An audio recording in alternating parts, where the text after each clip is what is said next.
Invitée de quelle époque? Ce samedi 15 mars sur France 2, Christine Angot a fait des révélations inattendues sur son expérience dans On n'est pas couché. L'écrivaine est notamment revenue sur sa relation avec son ancien binôme Yann Moix, évoquant une profonde déception et une coupure définitive entre eux. Christine Angot était l'une des invitées phares de l'émission Quelle époque? Ce samedi 15 mars, animée par Léa Salamé, venue présenter son dernier livre La nuit sur commande, l'écrivaine n'a pas seulement parlé de littérature. Interrogée sur son passage dans On n'est pas couché, où cette dernière a officié de 2017 à 2019 en tant que chroniqueuse, l'autrice de 66 ans a livré un témoignage sincère et sans filtre.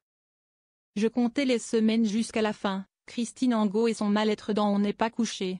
Parfois je me demandais comment j'allais tenir, je comptais les semaines qu'il restait jusqu'à la fin de l'année, profondément, j'avais honte d'être là, a confié Christine Angot, évoquant le malaise qu'elle ressentait à l'époque. Un sentiment renforcé par la difficulté de critiquer les ouvrages des invités, ça ne m'intéressait pas du tout de dire du mal des gens dont je ne trouvais pas les livres intéressants, a-t-elle expliqué face à Léa Salamé. Malgré cela, l'ancienne chroniqueuse garde un souvenir contrasté de cette expérience. Il y avait quelque chose de l'ordre du spectacle, qui était génial aussi, reconnaît l'ex-compagne de Doc Gynéco. Yann Moix, entre complicité et trahison.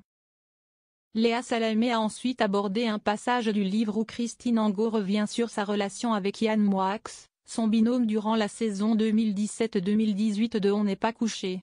L'écrivaine a révélé avoir découvert des messages très durs que son ancien collègue aurait envoyés à son sujet. Ces textos, regroupés dans une lettre anonyme qu'elle a reçue, contenaient des propos violents, critiquant son histoire personnelle et relayant des supposées remarques désobligeantes de Laurent Ruquier à son encontre. J'avais une espèce de tendresse profonde pour lui, confie Christine Angot, expliquant avoir vu en lui un semblable en raison de leurs traumatismes respectifs.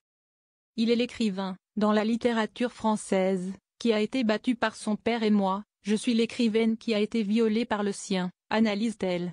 Une fraternité qui a pourtant volé en éclats lorsqu'elle a appris l'existence des dessins antisémites réalisés par Yann Moix dans sa jeunesse. À partir de là, c'était réglé, ce n'était plus possible, je n'avais plus aucun contact, tranche-t-elle. Ces messages insultants sur Christine Angot.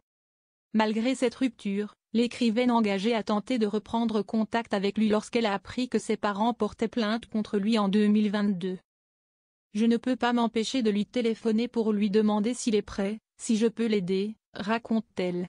Mais peu après, Christine Angot découvre les messages insultants qu'il aurait envoyés sur elle.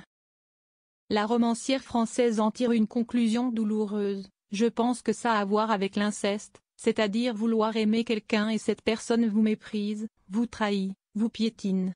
C'est confrontée par Léa Salamé sur une possible explication avec Yann Moix, sa réponse est catégorique. Il n'en est pas question, je n'ai rien à dire.